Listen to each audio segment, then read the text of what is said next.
Boa noite a todos. Nós estamos aqui para ter a nossa 27ª conferência do ciclo de encontros com Herculano Pires.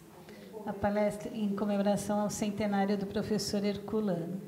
A palestra de hoje é o Espírito e o Tempo, que é baseada no livro Espírito e o Tempo. A palestrante é Célia da Graça Ribas, que é historiadora, mestre, e que agora recebeu o título de doutora por ter defendido uma tese na USP sobre o Espiritismo no Brasil, a quem dedicou um capítulo inteiro ao professor Herculano. A Célia agora começa a palestra.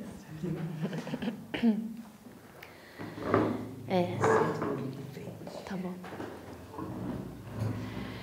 Primeiramente, eu quero agradecer o convite e dizer que foi muito importante ter lido esse livro. Eu já tinha começado a ler há um tempo atrás e parei, porque ele é realmente bastante denso. E aí foi a oportunidade que foi me dada, né, para realmente encarar esse livro, que não é nada fácil. E menos fácil ainda é tentar resumir o que o professor escreveu aqui em mais de 200 páginas em apenas 40 minutos.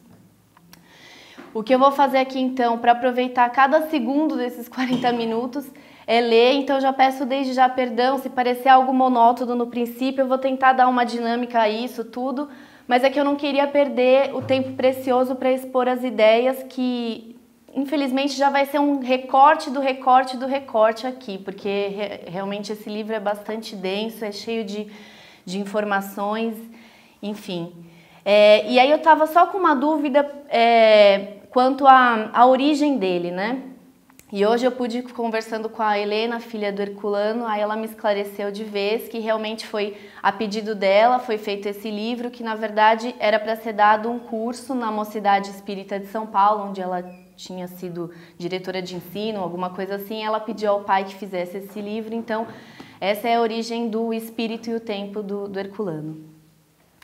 Bom, o livro em questão é um trabalho intelectual de inestimável valor, uma verdadeira obra-prima.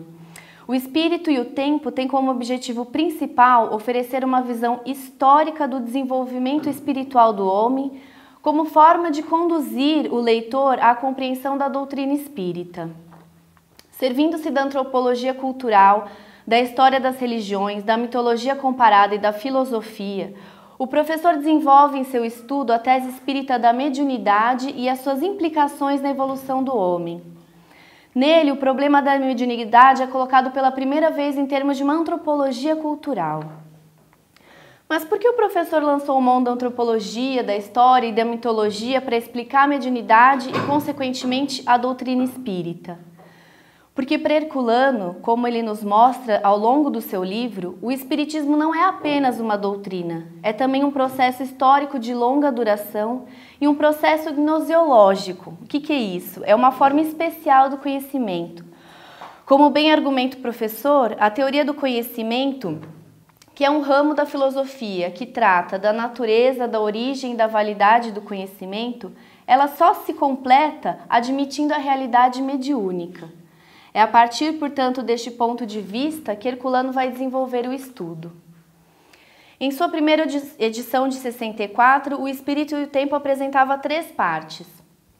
A fase pré-histórica da humanidade, a fase histórica e o advento da doutrina espírita.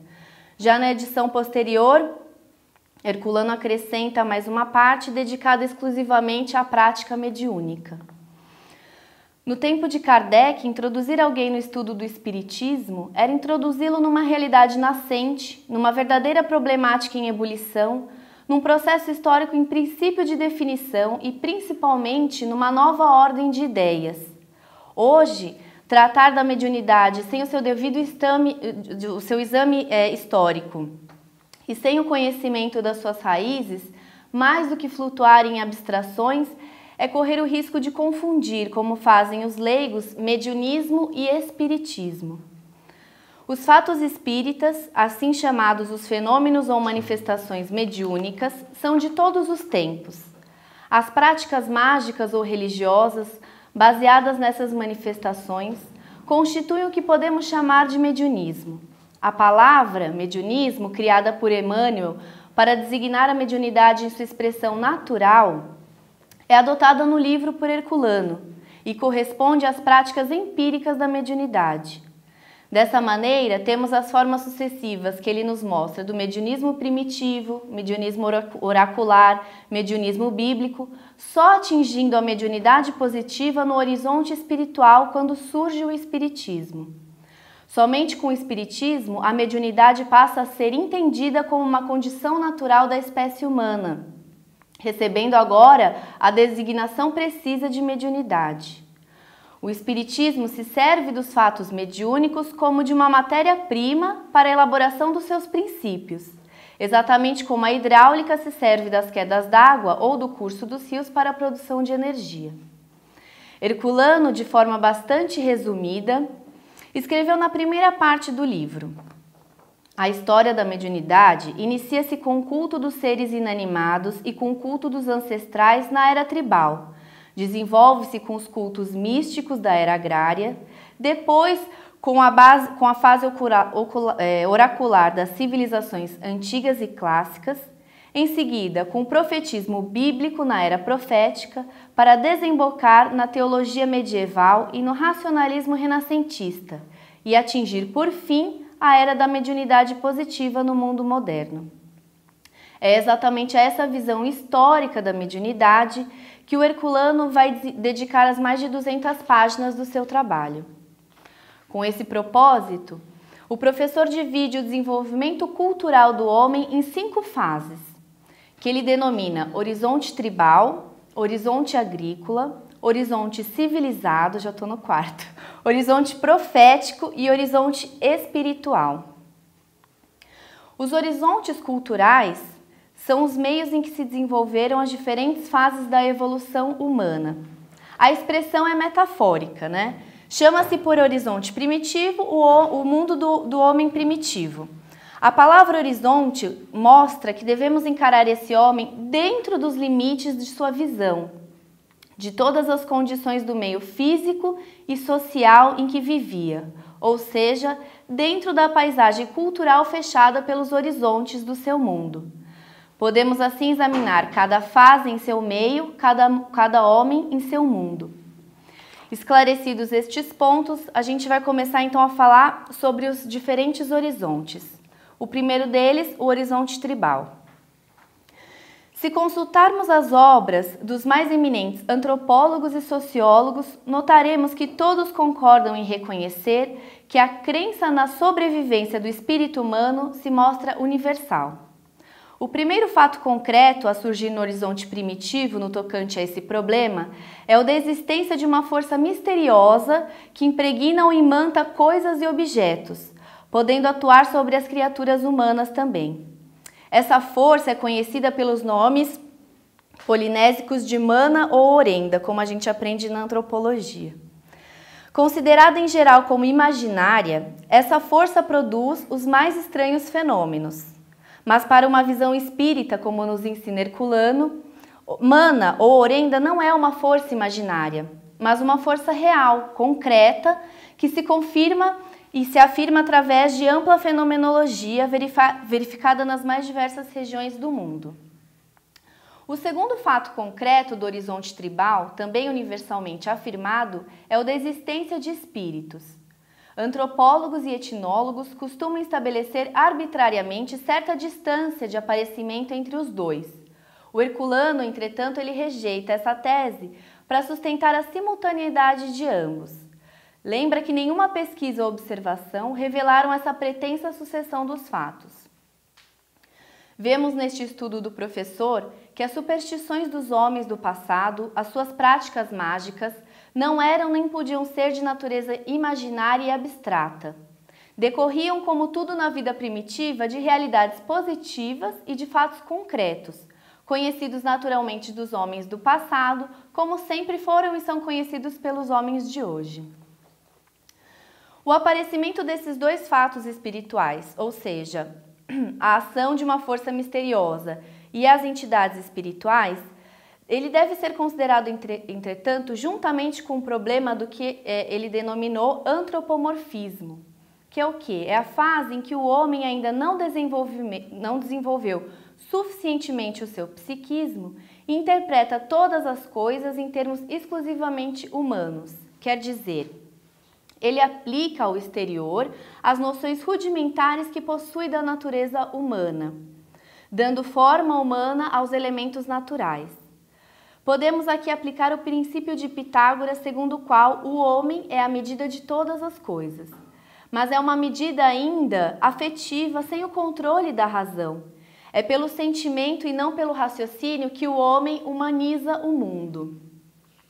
O antropomorfismo, então, essa forma de pensamento que atribui características ou aspectos humanos aos deuses e aos elementos da natureza, ele se revela de duas formas.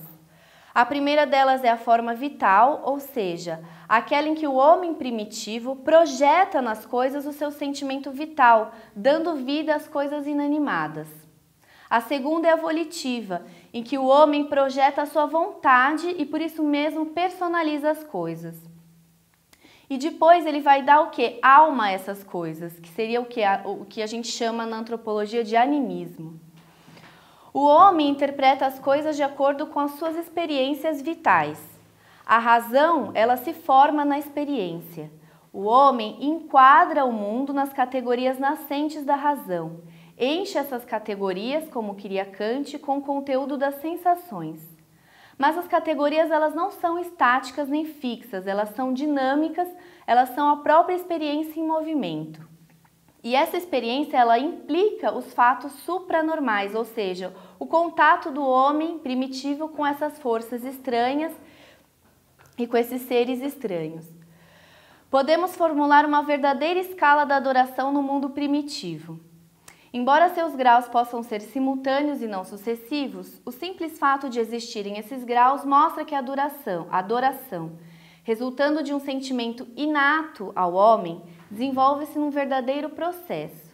Então, existe a litolatria, que é a adoração de pedras, de rochas, de relevos, a fitolatria, que é a adoração de vegetais, de plantas, flores e bosques, a zoolatria, que é a adoração de animais, e só depois vem a mitologia propriamente dita, com a forma clássica de politeísmo.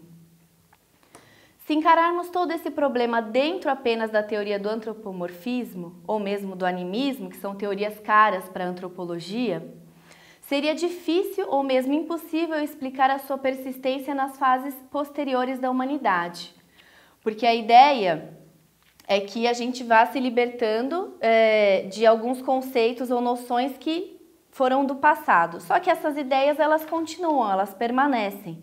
E a persistência delas, na verdade, mostra algo mais. Mostra que essa alguma coisa, na verdade, é a presença de agentes espirituais atuando incessantemente sobre o homem e as comunidades. Os fenômenos produzidos no mundo primitivo eram mais grosseiros, mais violentos, mais fortes, e isso se explica pela qualidade dos médiuns, pela qualidade da assistência, pela qualidade dos próprios espíritos que atuavam, né, na fase primitiva, né, no horizonte primitivo. Mas seja qual for essa forma de comunicação, a ideia que está por trás é de que a vida ela não se encerra no túmulo, como também não se principia no berço.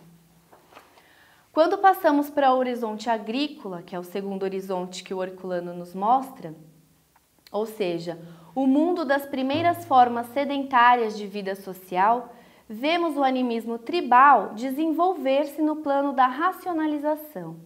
A domesticação de animais e de plantas, a invenção ou emprego de instrumentos, a criação de riqueza, processam-se de maneira simultânea com o aumento demográfico e o desenvolvimento mental do homem.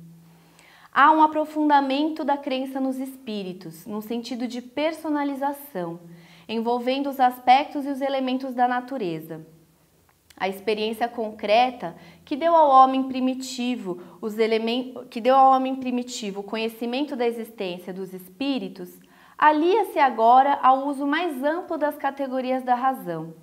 As duas formas gerais de racionalização do universo que aparecem nesse momento, elas se dividem basicamente na concepção da Terra-mãe e Céu-Pai. O homem primitivo atribui à Terra e ao céu uma feição humana para tornar o mundo exterior acessível à compreensão racional. Os estudos espíritas mostram que há uma distinção a se fazer neste caso. O processo de racionalização decorre da experiência concreta, como a gente já disse, e por isso mesmo não pode ser encarado de maneira exclusivamente abstrata. Da mesma maneira, porque o contato do homem com o espaço físico lhe fornece uma medida para aplicar as coisas exteriores, assim também o contato com os fenômenos espirituais lhe fornece uma medida espiritual, que é a noção, ou melhor, o conceito de espírito. Somos levados assim a concluir que o animismo do horizonte agrícola apresenta 3 aspectos distintos. O primeiro deles é o que o Herculano chamou de fetichismo, o segundo é de mediunismo e o terceiro é a fusão desses dois para nascer a mitologia. E dessa fusão nasce também a primeira forma de religião antropomórfica com o culto dos ancestrais. Deuses lares e deuses locais, como os deuses dos nomos egípcios, como ele nos dá o exemplo, são entidades reais e não formas apenas de racionalização. Aí ele vai nos dar o caso do Antigo Egito, quando ele vai falar que os deuses das regiões do Antigo Egito, eles são justamente um momento de transição. A transição ela se efetua por uma maneira bastante conhecida. É um processo de fusão que encontramos ao longo de todo o desenvolvimento espiritual do homem. A mente rudimentar não sabe ainda fazer distinções. Assim, por exemplo, Osíris, que foi um antepassado e como tal recebeu um culto familiar, transforma-se numa personificação da terra, com o seu poder de fecundação. A projeção anímica se realiza, nesse caso, através de uma experiência concreta. A mitologia nasce da história, pois a existência histórica de Osíris é convertida em mito. Eu vou explicar. Osíris era tido como filho da terra e do céu. Ele cresce, vicege, resplandece e então é ceifado, retalhado ou moído e por fim enterrado. Mas da terra, como as sementes, Osíris renasce para começar novo ciclo semelhante ao anterior. Morto e despedaçado pelo seu irmão, ele é ressuscitado pela sua esposa e irmã, que é a deusa Ísis, através de ritos especiais. E aí a gente vê bem clara a analogia agrária. Osíris é como o trigo, que depois da ceifa sofre a debulha, volta a ser enterrado na semeadura e por fim renasce. Deus agrário de uma vida nova, a todos leva a esperança da ressurreição. Essa esperança mantinha o prestígio do Deus. Assim como ele morrera para ressuscitar através dos ritos, assim também os homens, uma vez submetidos aos ritos semelhantes, ressuscitariam. O Espiritismo demonstra, então, que o mito agrário é essencialmente analógico, ou seja, ele nasce do poder comparativo da razão. Esse poder assimilou desde a era tribal a ressurreição humana à ressurreição vegetal. Sem a prova material da existência do espírito e da sobrevivência do homem, esse mito ele se restringiria apenas a uma história, a algo abstrato, não nos deixando perceber perceber os motivos profundos dessa analogia. Um outro exemplo que o Herculano vai nos dar vem justamente dos seus estudos de religião comparada ou de história das religiões. O exame do horizonte agrícola nos revela a natureza agrária dos deuses bíblicos Yahvé ou Jeová. Esse é outro exemplo. As diferenças fundamentais existentes entre o Deus bíblico dos hebreus e o Deus evangélico dos cristãos decorrem das diferenças de horizontes, ou seja, de tempo. Jeová é um Deus mitológico em fase de transição para o horizonte espiritual, que é o que a gente vive hoje, horizonte espiritual. Encontramos em Jeová um verdadeiro conflito. Ele tem uma característica que mescla a ideia de um Deus tribal, de um Deus universal, de um Deus familiar, de um Deus popular, enfim. E aí ele vai explicar. Como Deus tribal, Jeová é o guia e o protetor das tribos de Israel. E como Deus universal, pretende estender suas leis a todos os povos. Como Deus familiar, é o clássico Deus de Abraão, Isaac e Jacó, que é o protetor de uma linhagem de pastores. e como Deus popular, é o protetor de todos os descendentes de Abraão. Muitos estudiosos estranham a afirmação espírita de que o Deus bíblico é o mesmo Deus de Jesus. Fazendo uma distinção entre a Bíblia como Velho Testamento e os Evangelhos como Novo Testamento, diremos que o Deus bíblico é o mesmo Deus evangélico. As diferenças entre ambos se explicam através da lei de evolução. Se os homens do horizonte agrícola não podiam conceber o Deus único senão por uma forma sincrética, ou seja, uma mistura de Deus e de homem, os homens do horizonte espiritual irão concebê-lo de uma maneira mais pura. Não se trata então de dois deuses, mas de um mesmo Deus visto de duas maneiras diferentes. Sem enxergar então esse sentido na história, a gente enxerga apenas as contradições das coisas. Mas há, no entanto, um encadeamento perfeito no processo histórico, que não podemos ignorar. Jeová, então tido como Deus agrário, transforma-se no Pai evangélico para depois chegar à inteligência suprema no Espiritismo. Então Jeová ele se depura, como se depuram também os ritos, que por fim se transformam apenas numa espécie de adoração em espírito e verdade de que Jesus nos falava. Bom, passando agora para o horizonte civilizado. Os grandes impérios da antiguidade, as chamadas civilizações orientais, passaram lentamente do horizonte agrícola para o horizonte civilizado. O mesmo aconteceu com os impérios ocidentais, que constituíram mais tarde as civilizações greco-romanas. Os gregos e posteriormente os romanos tiveram bem marcado seu horizonte agrícola. Mas, na verdade, o Herculano vai nos mostrar que, antes mesmo dos gregos e dos romanos, as civilizações orientais já tinham desenvolvido uma nova forma, uma estrutura diferente de organização com os estados teológicos. O que eram esses estados teológicos? Neles, a estrutura política se assemelhava à estrutura metafísica, ou seja, a religião e o Estado se modelam reciprocamente. A classe sacerdotal, racionalmente organizada, elabora os mitos no plano intelectual, criando a teologia, estruturando o ritualismo e estabelecendo uma relação de genealogia entre os deuses e os homens. Para dar o exemplo, ele vai falar que a teogonia egípcia é um dos mais perfeitos exemplos dessas formas de relação. A genealogia divina se prolonga na genealogia humana dos faraós, graças ao que? A ideia da fecundação da rainha por um deus. Então você tem aí os dois poderes ainda muito mesclados, que é o poder temporal e o poder divino na carne dos monarcas, né? E aí ele vai falar que no horizonte que ele chama de civilizado, a religião ainda reflete o sistema político e social. É em geral politeísta, com um grupo de deuses semelhante ao que? A corte de um rei aqui da Terra, né? Os deuses são principalmente as forças da natureza, mas agora mais profundamente personalizados e dotados de uma realidade dramática.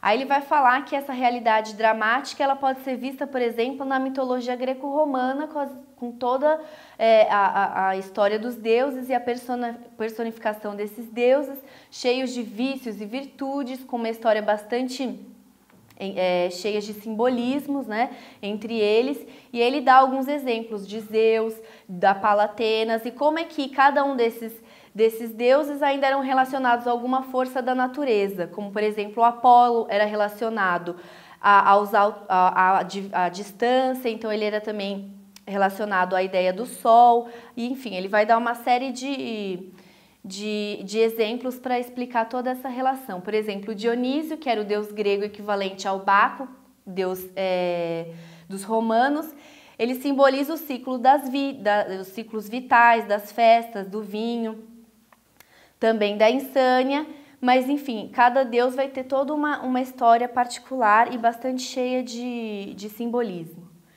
E ele vai falar que o horizonte mitológico greco-romano, que é muito rico, tem 3 características fundamentais que ajudam no desenvolvimento mental do homem, né?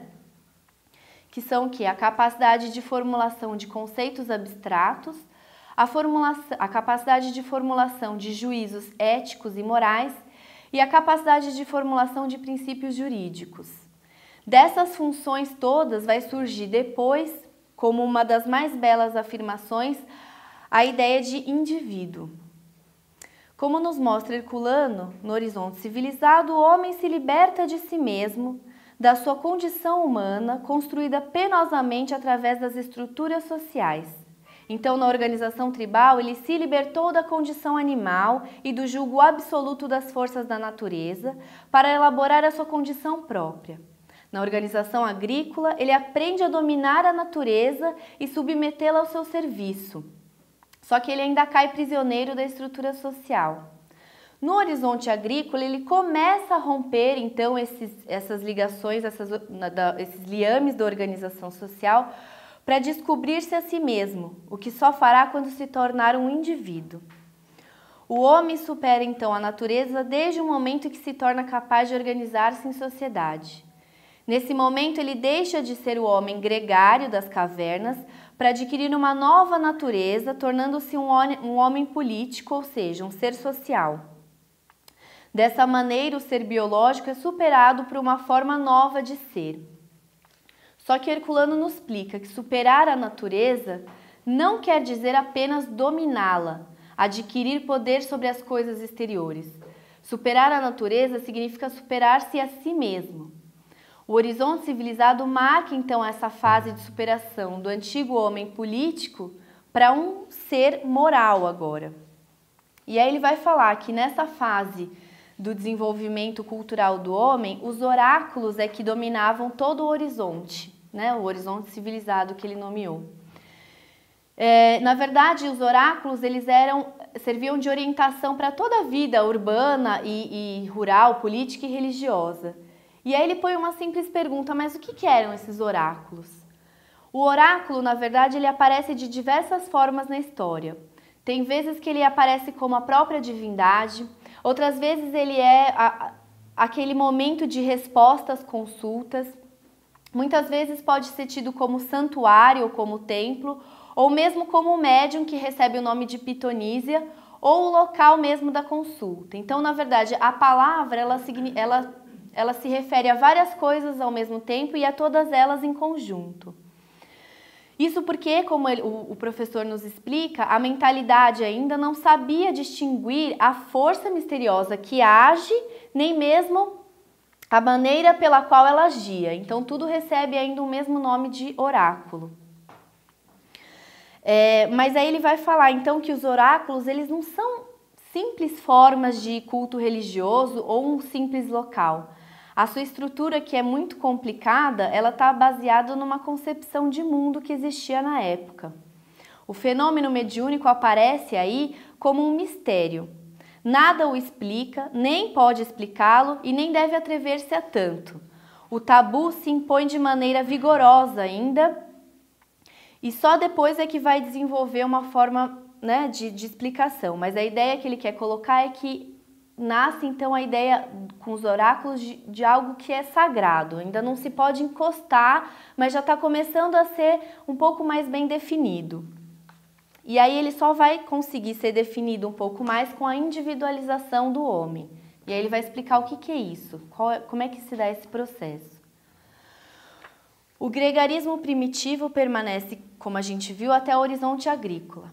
Então a gente teve o tribal, o agrícola, agora a gente está indo passou pelo civilizado, mas na verdade ele vai se transformar agora no horizonte que ele chamou de profético. Então ele vai falar o seguinte: o gregarismo primitivo permanece, como vimos, até o horizonte agrícola, passando ao horizonte civilizado ainda bastante vigoroso. Mas nesse último já se verifica a ruptura da homogeneidade gregária com o aparecimento do individualismo. No momento em que Narciso se debruça sobre o espelho das águas e aprende a se contemplar, descobre também que merece a admiração dos outros. O vínculo social então se estabelece. Os homens tomam consciência de si mesmos, de sua potencialidade individual, e vão aos poucos rompendo as malhas do rebanho. A fascinação do domínio próprio, o prazer e a novidade do controle autônomo encorajam os que se iniciam nesse processo de individualização. O horizonte profético, que assinala o avanço da humanidade para além do civilizado, é o mundo da individualização. Assim como a criança, ao tomar consciência de si mesma após a primeira infância, mostra-se encantada com as possibilidades de se dirigir sozinha e fazer o que bem quer, assim também o homem, resultante da evolução, encanta-se com as possibilidades da individualização. Nada mais justo, portanto, escreve Herculano, que os excessos e abusos que caracterizam o indivíduo greco-romano e mesmo o profeta hebraico. Eles manejam um instrumento novo, uma nova máquina, e se embriagam nessa liberdade recém-adquirida. E liberdade é bem o termo, pois a individualização representa a libertação do rebanho. O homem aprende a pensar por si mesmo, a escolher, a julgar, não se submete mais aos modelos coletivos. Ao mesmo tempo, liberta-se dos instintos, da força absorvente das necessidades da espécie. A capacidade de abstração mental libertou-o do concreto. A capacidade de formulação de juízos éticos, jurídicos e religiosos transformou-o em juiz da tradição, do meio social e de si mesmo. Esse poder de racionalização o fez senhor de si e da natureza. Ele agora se impõe ao mundo em vez de se submeter a ele. Descobrindo seu próprio poder e conquistando a habilidade de manobrá-lo de acordo com a sua vontade, o homem eleva-se ao plano do profetismo. Já não é mais uma ovelha do rebanho, é alguém que ergueu a sua cabeça sobre a turba e viu-se capaz de julgá-la. O profeta é um médium que rompeu com esse gregarismo psíquico, arvorou-se em juiz de si mesmo e passou a responder pessoalmente pelos seus pronunciamentos mediúnicos. Acima dele só tem o Deus universal, só isso, não tem mais nenhuma outra ligação. E nele, nesse profeta, brilha a razão humana, a inteligência individualizada. E aí o Herculano vai explicar o que com esse processo? Que a individualização da ideia de Deus, o conceito de um ser supremo, ele decorre justamente do que? Desse processo de individualização do homem. Então ele vai falar que o monoteísmo é a projeção do homem ao infinito. E aí ele diz que o Deus único, feito à imagem e semelhança agora do homem único, do indivíduo que se desprendeu da turba, deve possuir os atributos que caracterizam esse novo homem. Assim como os deuses múltiplos do politeísmo, formando o rebanho olímpico, reproduziam os vícios e as paixões do homem múltiplo, assim também o Deus único do monoteísmo reproduz a dignidade pessoal do homem que se destacou dos demais. Acentuam-se então agora os atributos éticos de Deus. A dignidade humana do indivíduo social projeta-se no infinito nessa ideia de Deus único. E aí ele vai falar, normal, portanto, que a relação inversa se verifique. O Deus único se projeta no homem individual, estabelecendo a relação direta da pessoa divina com a pessoa humana. E aí o profeta serve então de elo entre a terra e o céu. Então ele fala que a individualização social produziu a individualização mediúnica. E esta, por sua vez, produziu a individualização espiritual, aprimorando os atributos éticos do profeta. E aí ele vai passar, obviamente que eu estou cortando muito, mas a ideia é já passar desse horizonte profético para o que ele chamou de horizonte espiritual. E aí ele fala que a individualização espiritual, ela representa um momento exatamente de transcendência. O que significa isso? É um momento em que o homem tenta superar a sua condição. Esse, na verdade, é sempre um movimento. O homem sempre tentando superar a sua atual condição, sempre seguindo para frente, né? E aí ele fala que até esse momento, ser humano é estar ligado a condições animais, diferenciando-se das outras espécies apenas pela razão.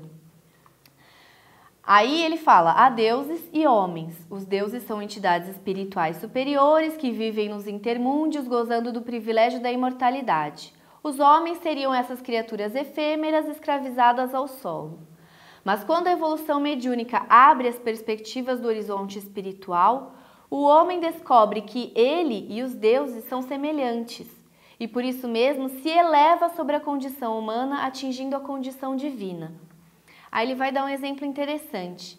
Ele vai falar do Rosman, que era o fantasma de Hildesville, pode ser tomado como um exemplo do fenômeno da transcendência humana que assinala o aparecimento da mediunidade.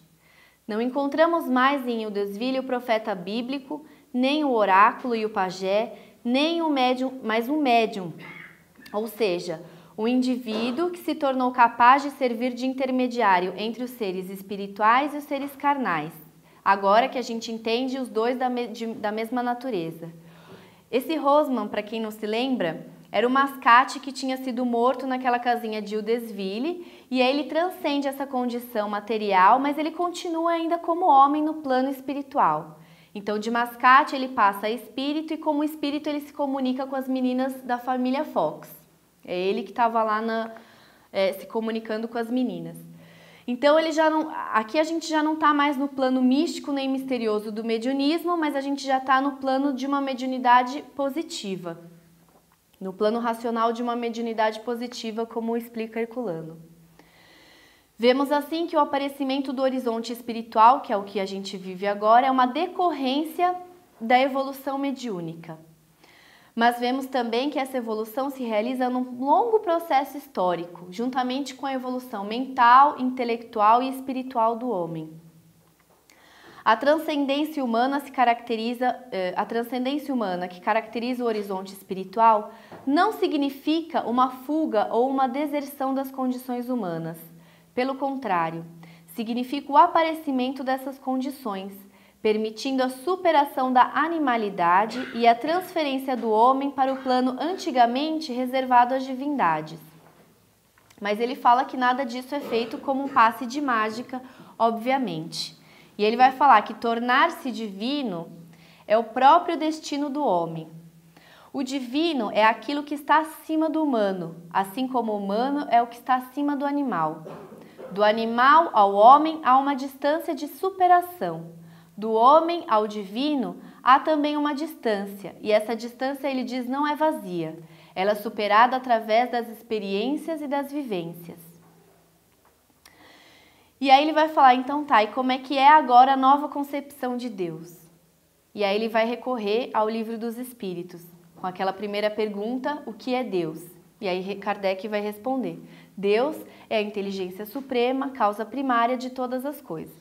E aí ele vai falar, Herculano, está assim colocada a premissa maior da nova concepção de mundo, que assinala então o horizonte espiritual. Deus não é uma forma humana, não é uma figura mitológica, não é um símbolo. Deus é a realidade fundamental, a inteligência suprema, a fonte de que surgem todas as coisas. Não é possível dar forma a Deus, escreve Herculano, limitá-lo, restringi-lo, dominá-lo pela nossa razão, como não é possível dar forma à nossa própria inteligência. Deus e o homem superam o mundo formal, esse plano das aparências, e assim o horizonte espiritual se abre sobre todos os horizontes anteriores. O Espiritismo, entretanto, não pretende dar explicações cabais, definitivas e absolutas. Seu objetivo é a penetração gradual no desconhecido. Esse desconhecido que a razão não pode tomar de assalto. Por isso mesmo, sua posição ao tratar dos problemas fundamentais da vida humana é uma posição científica, como assinala Kardec, e não uma posição religiosa ou mística. Concebido então como inteligência finita, o homem se apresenta no Espiritismo então como criação, como obra e como filho de Deus. A concepção do homem como filho de Deus e ao mesmo tempo como sua obra, sem nenhuma explicação pretensiosa da maneira ou da técnica da criação, apresenta-se no Espiritismo, como diz o professor, provisória. É uma ideia provisória com todas as características de uma teoria científica a ser confirmada mais tarde. Há, naturalmente, um profundo mistério por trás dessa alegoria.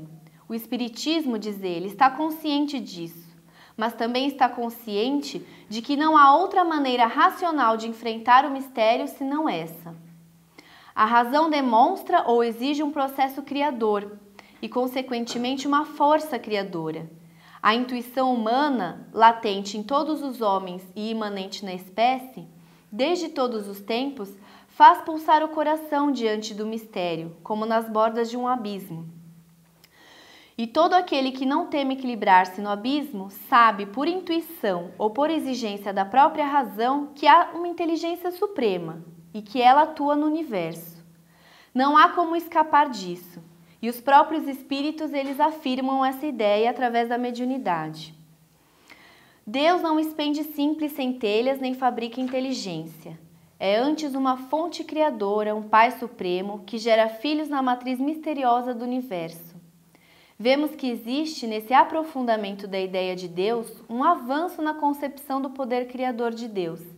Primeiramente interpretado como luz a irradiar, depois como um artista a construir e, por fim, como um ser a procriar. A concepção do poder criador parte, então, da analogia objetiva, que seria o quê? Essa ideia da luz a irradiar. Depois vai para uma analogia operacional, que seria o artista plasmando sua obra. E depois usa-se de uma analogia orgânica, que é o pai que gera os filhos. E esses filhos, eles herdam, então, as qualidades do pai. Para ser legítimo, esses filhos, eles não podem nem devem permanecer no plano da inferioridade. Assim como os filhos humanos nascem pequeninos e frágeis, mas crescem e igualam-se aos pais, assim também os filhos divinos, os espíritos, eles nascem, embora inferiores no início, eles trazem no íntimo o poder de crescer. E aí ele vai falar de novo, embora estejamos nesse ponto, em pleno terreno hipotético, a observação das leis naturais autoriza a hipótese. E aí ele vai explicar que tanto a biologia, quanto a psicologia, a sociologia, a história, a antropologia, a arqueologia, enfim, a paleontologia, todas essas ciências oferecem bases seguras para essa hipótese do crescimento humano a partir das formas inferiores da animalidade até alcançar superiores expressões da consciência espiritual.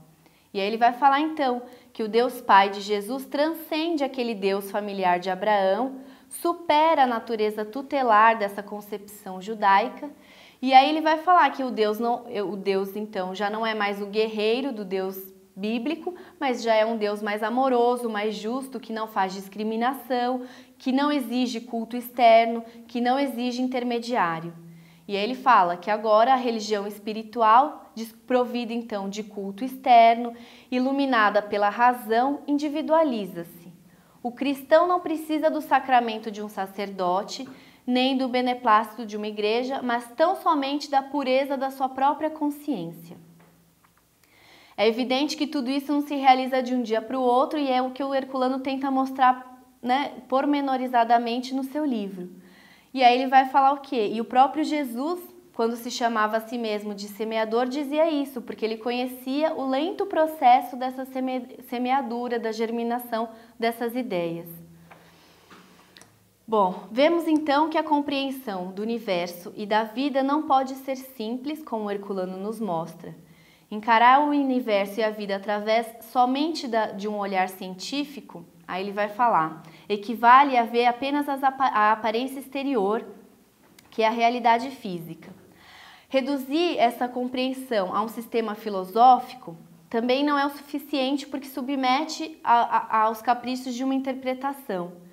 E sentir essa ideia ou essa compreensão do universo e da vida através de uma síntese emotiva ou de uma ordem mística, sem levar em consideração os outros dois aspectos, científico e filosófico, corre o risco de deixar a gente num dogmatismo.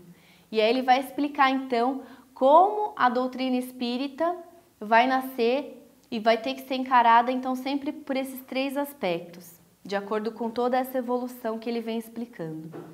E aí ele vai, que é sempre muito difícil, recorrer a Kant e ele fala: as funções da consciência são consideradas desde Kant como tríplices. E eu vou tentar aqui ser didática, mas é um pouquinho só difícil. Temos primeiramente as funções teóricas, que nos permitem elaborar com os dados sensíveis uma concepção da realidade. Depois a gente tem as funções práticas que estabelecem a nossa relação com o objeto. E eu vou dar depois o exemplo, tá? Permitindo-nos interpretar a realidade concebida e estabelecer as nossas normas de ação e de conduta. E, por fim, as funções estéticas que permitem a fusão afetiva racional do homem com o mundo. Bom, aí ele vai explicar para ficar mais claro. Tomando como exemplo a expressão kantiana, podemos esclarecer melhor o assunto ao dizer que o homem precisa primeiro conhecer, para depois agir. O selvagem que derruba uma árvore e faz uma canoa, antes de mais nada tomou conhecimento do meio físico em que vive. Então ele conheceu a árvore e a sua natureza, conheceu o rio e a sua natureza, e conheceu a sua própria natureza de homem, o que lhe permitiu agir. Mas no momento em que ele, mesmo dessa ação, que ele começa a construir a canoa, ao abater o tronco e trabalhá-lo, o homem ele estabelece então uma relação afetiva e profunda com esse objeto que ele está modelando. É essa reciprocidade dialética vista já pelo Hegel e sistematizada pelo Marx que vai mostrar todo esse sistema de conhecimento das coisas e como é que a gente domina e como é que a gente começa a ter essa relação afetiva. E aí ele vai falar que modificando o mundo, o homem se modifica, aperfeiçoando o mundo, ele próprio se aperfeiçoa. Por mais que procuremos negar então essa dialética ou dar-lhe uma interpretação diversa, nunca poderemos fugir à realidade dos fatos, que nos mostra o homem na história tomando conhecimento do mundo pela sua experiência, agindo sobre ele através de uma concepção ou representação e procurando dominá-lo através de uma síntese moral ou religiosa. Aqueles, portanto, que não compreendem a natureza tríplice do espiritismo ou tentam reduzi-la apenas a um de seus aspectos, diz o Herculano, praticam uma violência contra a doutrina. Porque as três funções da consciência, ou seja, a teórica, a prática e a estética, elas têm as suas raízes nessa própria estrutura do quê? Do que ele vai falar? Do homem, que também é dividido entre espírito, perispírito e corpo, que isso tudo é o quê? Um reflexo da constituição do próprio universo, Deus, espírito e matéria. Então ele vai mostrar como o aprofundamento do conhecimento vai possibilitando novas formas de compreender o mundo. E aí ele vai falar que de todas as formulações teóricas da realidade de hoje, a doutrina espírita ela é a única que consegue dar conta dessa estrutura da nossa consciência e da própria estrutura do universo, que é dividido, que nem ele falou, em Deus, Espírito e Matéria. E aí ele fala, somente no Espiritismo, portanto, encontramos essa unidade tríplice do saber, em que ciência seria a parte prática, filosofia a parte teórica e religião a parte estética, embora mantendo uma certa autonomia, elas se fundem numa síntese que é a doutrina espírita.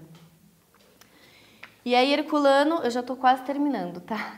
E dessa forma, então, o espiritismo se apresenta para além de uma doutrina. Então, o que eu acho de importante nesse livro é que ele não vai falar simplesmente, bom, a doutrina espírita, o espiritismo é apenas uma doutrina. Não, ele vai mostrar que o espiritismo é uma forma de nos ajudar a compreender, é bem difícil, mas é ajudar a compreender o próprio processo de compreensão, se vocês me entendem isso. É meio complicado, mas essa é a ideia.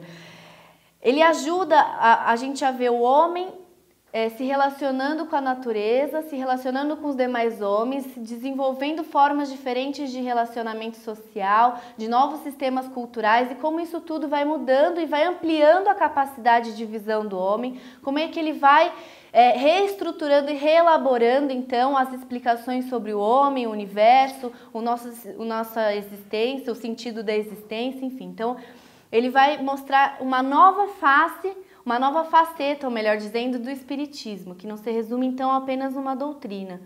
Mas aí ele fala que, na verdade, deveria muito mais estar dentro de toda uma teoria do conhecimento, que infelizmente é menosprezada nos meios acadêmicos legítimos, né? E aí ele vai falar então que agora a captação da realidade já não é mais emocional. Os fenômenos anímicos e mediúnicos do passado podem agora ser examinados de maneira racional. As categorias da razão definiram-se e aguçaram-se, permitindo uma captação direta do aqui e do agora, sem aquelas mesclas e sem aquelas confusões do passado. A razão, dominando o caos das sensações, agora equaciona de uma nova forma a realidade. E aí a gente chega a um ponto importante da teoria espírita do conhecimento, que é de fundamental importância porque ela resolve um velho problema filosófico. Para a filosofia espírita, não há zonas interditas ao conhecimento humano. O saber metafísico é tão possível quanto o saber racional. A própria razão transcende os limites de suas categorias, na proporção em que novas experiências lhe vão sendo acessíveis. O homem é um processo, e na proporção em que se desenvolve, ele se supera a si mesmo, superando também as suas próprias limitações. As interdições às zonas superiores do conhecimento não decorrem, como diz Herculano, de nenhuma determinação misteriosa, nem de qualquer espécie de incapacidade, mas apenas do crescimento, do desenvolvimento e de maturação do próprio homem. Deus criou o mundo, diz ele, mas como e por que ainda não sabemos direito. O que sabemos, sem dúvida, é que o mundo existe e nós existimos nele. O Espiritismo parte dessa realidade existencial para investigar as suas dimensões, que não se restringem a um simples existir, mas se ampliam num evoluir, no vir a ser. O que sabemos é que o homem, como todas as coisas, evolui, e que o destino do homem é transcender-se a si mesmo. Na proporção em que a criança amadurece, ela deixa de ser criança para tornar-se adulto. Assim, o homem, na proporção em que amadurece, deixa de ser homem, ou seja, deixa de ser essa criatura falível, contraditória, envolta nas ilusões da vida física, para se tornar espírito. A morte, em vez de ser a frustração do existencialismo sartriano, escreve o professor, ou o fim da vida, ou ainda o momento de mergulhar no desconhecido, apresenta-se como um momento, na verdade, de alforria, de maturação. Morrer, como diz Victor Hugo, não é morrer, mas simplesmente mudar-se. Mas essa mudança, a mudança do homem, ela não é completa. O homem, quando deixa a vida corpórea, ele não deixa de ser o que ele era. Na verdade, ele continua carregando todos os seus vícios e virtudes na existência, sem o corpo, ou seja, enquanto desencarnado. Aí ele vai falar, então, que nessas circunstâncias, como a gente bem vê por aqui nos trabalhos, o espírito ele começa a se dar conta de que toda aquela vida que ele teve enquanto encarnado, todos os sentimentos, tudo que ele pensou, tudo que ele sentiu, tudo que ele quis, de alguma forma agora o envolve e cria esse novo mundo que ele está no mundo de lá, no mundo espiritual. E aí, com essa noção de que o que ele está vivendo são consequências de uma vida que ele teve, ele começa a desenvolver o quê? A capacidade, uma espécie de compreensão da sua capacidade de agir. E, consequentemente, ele desenvolve o quê? A ideia de responsabilidade, da responsabilidade dos seus próprios atos. Isso é uma nova fase que a gente se encontra agora, segundo Herculano nos fala. E é assim, então, que pouco a pouco o homem ele vai se libertando de uma espécie de determinismo para usar cada vez mais o seu livre-arbítrio. E aí ele fala que a liberdade de se determinar a si próprio confere ao homem o poder de criar. Ele cria o seu próprio mundo, as suas formas de vida, ele cria o seu destino. A princípio, o faz de maneira quase inconsciente, como a criança que se queima na chama da vela por querer pegá-la. Mas depois as experiências o acordam para a plenitude consciencial de que ele deve desfrutar segundo o seu destino. Porque o destino do homem, no sentido geral de sua posição no universo, é ser Deus. Não no sentido de igualar-se à inteligência suprema, mas de atingir a compreensão dessa inteligência, de integrar-se no seu plano de pensamento, de participar de sua plenitude. E aí ele fala que o homem no mundo é, portanto, um espírito em evolução. nas palavras dele, bom ou mal, virtuoso ou criminoso, pecador ou santo, ele está aqui e agora para desenvolver-se, para realizar-se. Qual o tipo humano que lhe pode servir de exemplo? Jesus, explica Kardec. E por que Jesus e não Buda, por exemplo? Questiona, né, o Herculano. E ele vai falar, porque o primeiro ensina ao homem viver plenamente o aqui e o agora, enfrentar o mundo em vez de fugir a ele, realizar-se no presente em vez de protelar a realização, se fechando e se furtando às experiências da vida. O homem está no mundo para vivê-lo.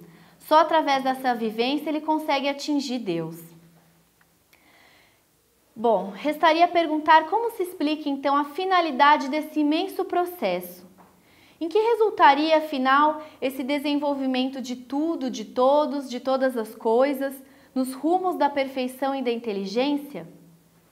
Aí o Herculano mesmo responde: do nosso ponto de vista atual, demasiado restrito, condicionado pela estreiteza de nossas mentes em funcionamento na aparelhagem de cérebros animais, é impossível a compreensão daquilo que poderíamos chamar as causas finais, né, a finalidade.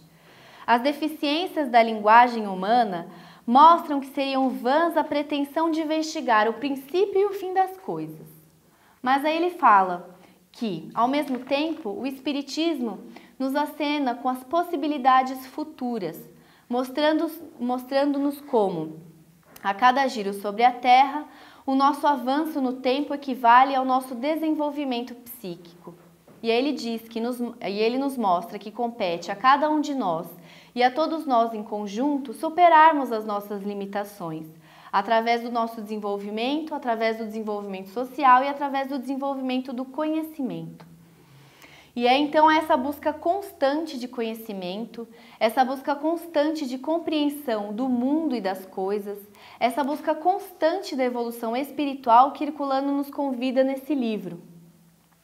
Certo de que não sabemos exatamente a finalidade desse processo, mas sabemos com o Espiritismo que novos horizontes se abrirão e com eles novas formas de compreensão, de amor e de justiça reinarão sobre a terra e o céu.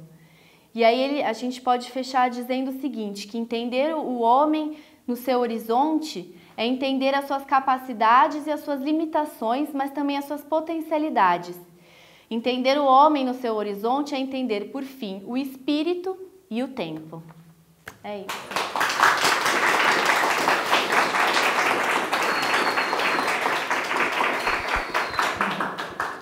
Quem quiser fazer perguntas. Difícil.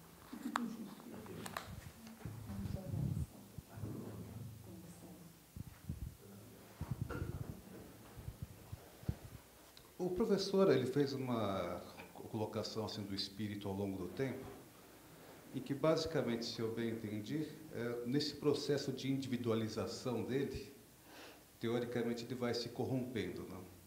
Ou seja, até colocou na fase lá do mais antiga, quando sai um pouco da parte que ele se estabelece ruralmente. Teoricamente ele se corrompe no mundo já corrompido, que é o mundo que nós temos aqui. A afirmação me parece muito consistente, muito perfeita em toda a análise. Mas se a gente olhar um pouquinho para o Kardec, ele fala que os espíritos começaram em mundos mais primitivos, teoricamente já deveriam se corromper nesse mundo, e cair num mundo aqui onde nós estamos, que já é um mundo onde predomina o mal. Você poderia comentar um pouquinho sobre isso? A ideia de corromper já pressupõe a ideia de que éramos puros e nos corrompemos. É isso exatamente que o Herculano vai falar. Na verdade, não éramos puros e nos corrompemos. Somos puros no sentido de ignorantes, de não saber ainda direito, né, o sentido da vida e das coisas. Então, não existe esse processo de erro ou de queda. Então, quer dizer, antes a gente era puro e depois teve essa queda e a gente começou a ser mal. Não, ele vai explicar que esse processo todo, na verdade, mesmo essa ideia de bem e de mal, toda essa divisão, ela vem ao longo da história do espírito. Então, não existe uma ideia de que éramos puros e bons e nos corrompemos. Não, éramos ignorantes, fomos aos poucos, da mesma forma que a gente, na maneira com que a gente foi, ou na medida com que a gente foi, se relacionando uns com os outros, se relacionando com o mundo, desenvolvendo capacidade intelectual de compreensão, a gente vai desenvolvendo formas, às vezes,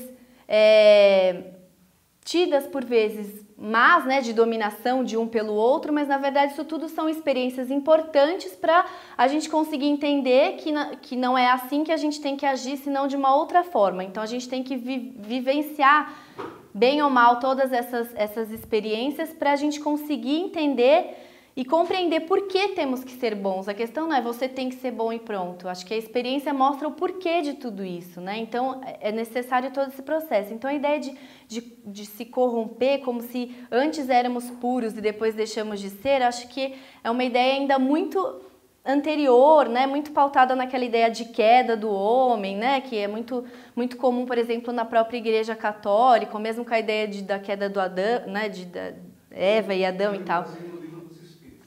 Então, porque a ideia não é... É porque quando fala em corrompimento, né, parece que pressupõe que antes éramos puros e limpos e deixamos de ser. Na verdade, a gente vai criando todas essas categorias e todas essas formas de divisão do mundo entre bem e mal, e aos poucos a gente vai dando uma resolução a isso tudo e explicando que não somos bons ou maus. Na verdade, as circunstâncias vão nos levando a agir dessa ou daquela maneira e aos poucos a gente vai compreendendo por que fazer o bem ao próximo, né? Por que você tem que fazer a ele o que você gostaria, porque a própria experiência nos explica que dessa forma a gente consegue ser muito mais, se libertar de muitos vícios, enfim. Não sei se eu fui clara, né? Porque é bem complicado essa questão. Desse jeito, eliminaria a passagem pelos mundos primitivos, não? Ou seja, seguimos radicalmente aqui. Não entendi, desculpa. Desse jeito, eliminaria-se a passagem pelo mundo primitivo. A nossa passagem pelo mundo primitivo? Poderíamos começar nesse mundo aqui já. Não. Não, muito pelo contrário. Se a gente foi criado simples e ignorante, a gente foi criado dessa forma e dessa forma a gente criou o mundo primitivo, um mundo ainda simples e ignorante. E à medida que a gente vai se desenvolvendo, a gente também vai desenvolvendo novas formas de relacionamento, de vida social, né? Novas formas. Então acho que era mais ou menos isso a ideia que o Herculano queria nos mostrar, que é um longo processo de desenvolvimento que a gente tenta mais ou menos precisar, né, nessa era primitiva que ele fala, mas a ideia mesmo é de que ela não começa ali, ela deve começar anteriormente, mas a gente não tem condições de saber. O que a gente sabe é que existe esse processo de evolução e que ele não para hoje. Hoje é mais um processo, e acho que essa que é a ideia principal também do livro, de mostrar, a gente continua em mais uma fase, mas dessa atingiremos outras na medida em que a gente desenvolveu nossa capacidade de raciocínio, né?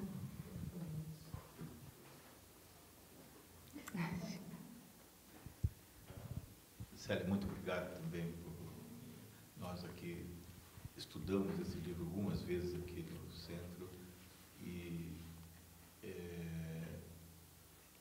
nos dá, depois de tantas vezes que lemos, eu posso dizer, também participei dessas leituras, nunca vi uma compreensão tão abrangente do livro como você expôs para a gente. Muito obrigado. Minha pergunta é a seguinte: recentemente eu vi um estudo de psicólogos que diziam que a humanidade como um todo ainda vive muito no concreto.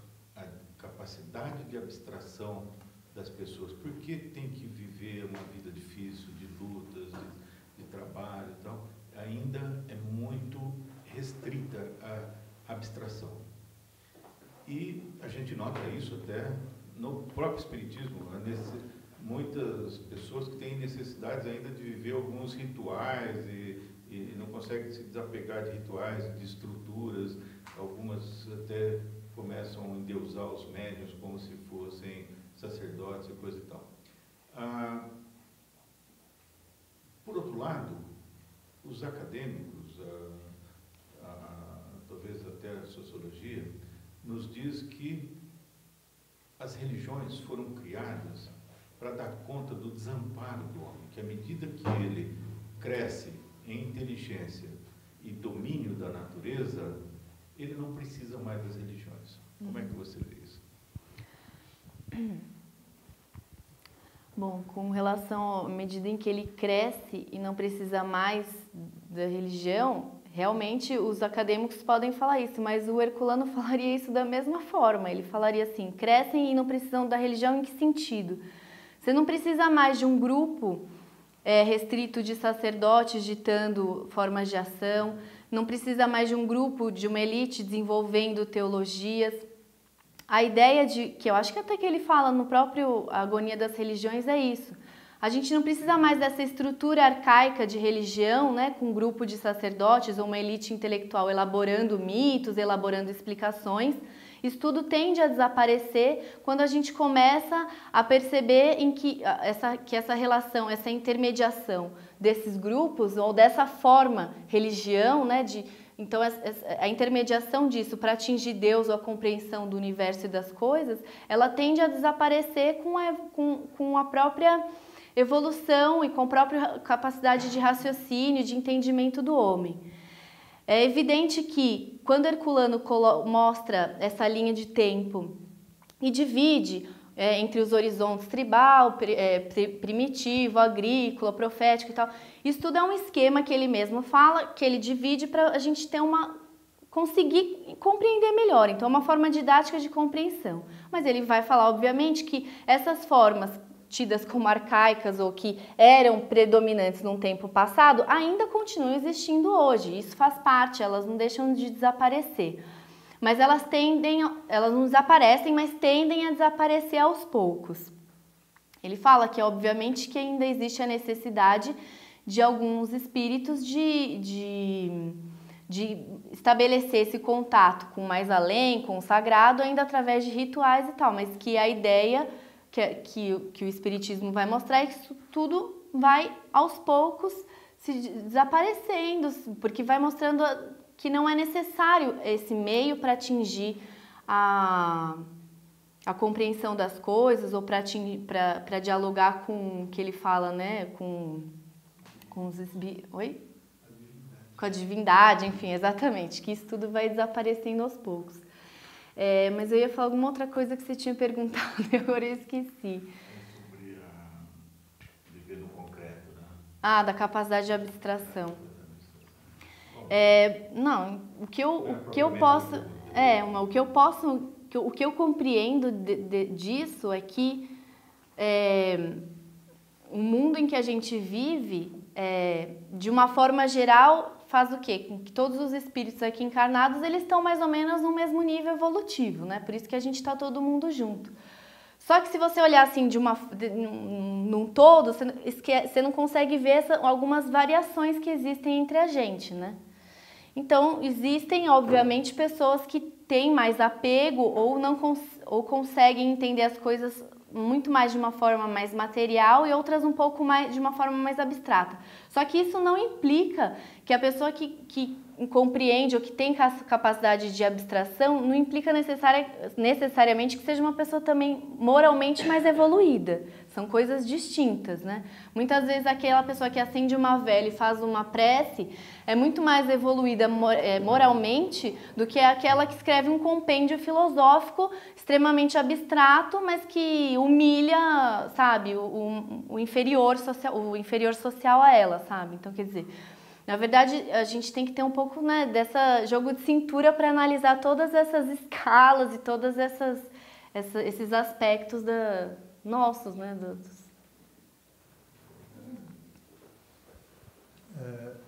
Queria, talvez aqui pegando o gancho do Sérgio, né, que eu acho que é uma questão crucial essa que você levantou, e visualizando também que a gente conversou um pouco também a semana passada, acho que talvez uma coisa complemente a outra, né? Uhum. Porque, de fato, existe não diria que uma discordância, mas eu acho que existe uma complementaridade da visão do Herculano em relação à visão evolutiva que tem no Livro dos Espíritos do Kardec, né? Que é justamente ele trazer essa visão que a gente pode dizer, né, essa visão dialética histórica, porque com a visão evolutiva do Kardec, ou que está no Livro dos Espíritos, né, o que reveste a evolução, é uma evolução de fato linear, né, e assim, quer dizer, onde você parte de um princípio, né, e você linearmente vai conquistando, e para isso você vai conquistando a evolução, né, espiritual.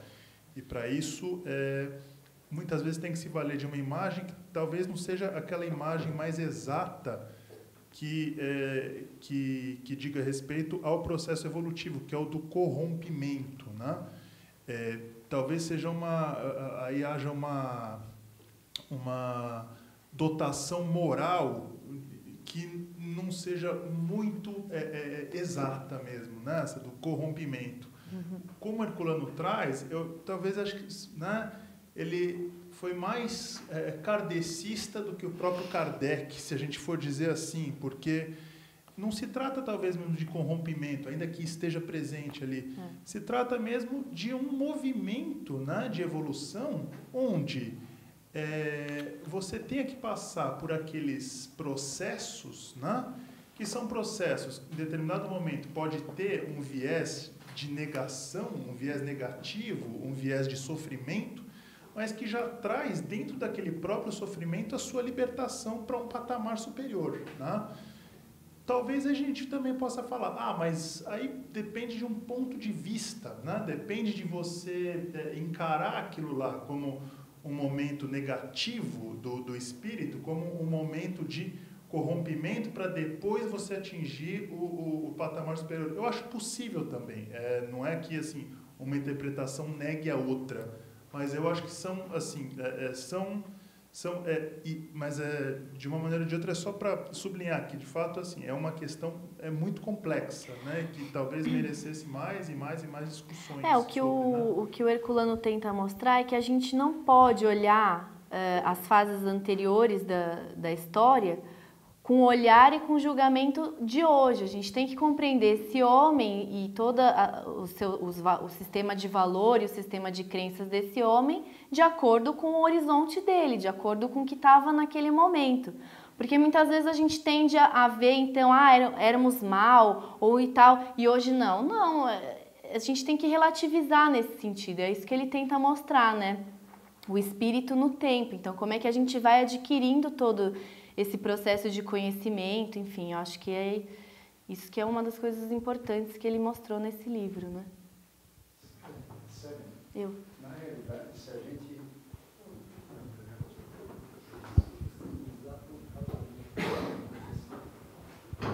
Na realidade, se nós observarmos o contexto do planeta, nós vamos poder localizar diferentes fases desta evolução do espírito, porque se existe assim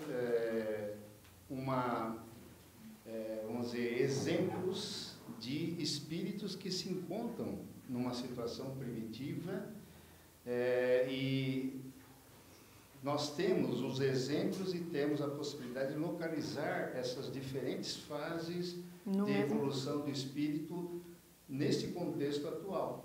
Se a gente analisar, por exemplo, povos que ainda vivem adorando as pedras, adorando elementos da natureza, até chegar naquilo que hoje nós vivenciamos, que em termos médios já indica uma evolução, né, e um contexto evolutivo mais adiantado. Mas isto existe ainda no nosso planeta Terra, e aí tem que se considerar aquela questão de como que é essa evolução numa espiral ascendente, né? Então, é uma observação que a gente pode fazer, né? Não existe algo estático dentro desse contexto. Não, sem dúvida não existe algo estático. O que existe é o predomínio de uma determinada forma média de encarar a questão. Mas o que eu acho que o Herculano contribui bastante, que ele traz da história, que ele traz, né, das ciências sociais, é isso, é a gente não olhar esse grupo de pessoas que tem determinada prática como inferior a você. Isso é o que ele acho que traz de contribuição. Na verdade, ele vai explicar que a visão tem que ser sempre nesse sentido, de entender aquele grupo agindo, quais são os sistemas de valores dele, como é que aquilo vai se transformar, obviamente, mas assim, não partir dessa ideia de que eles são menos evoluídos e nós mais evoluídos, porque já temos uma compreensão mais elaborada da realidade das coisas. Acho que ele tenta ter um pouco desse cuidado. Obviamente que ele diz que não é necessário, porque a gente já conhece que o processo todo pode ser diferente. Não é necessário para atingir a divindade, mas é necessário ainda para aquele espírito fazer todo aquele processo, né? Ter toda aquela forma de agir, né? Acho que é isso que ele ajuda bastante a compreender. Bom, então gostaria de agradecer a Célia mais uma vez pela palestra, dizer que hoje nós encerramos o ciclo de encontros com Herculano Pires e agradecer a todos que nos acompanharam durante esse ano de comemorações. Obrigada e boa noite. Dizer que amanhã é aniversário dele mesmo. Aniversário dele.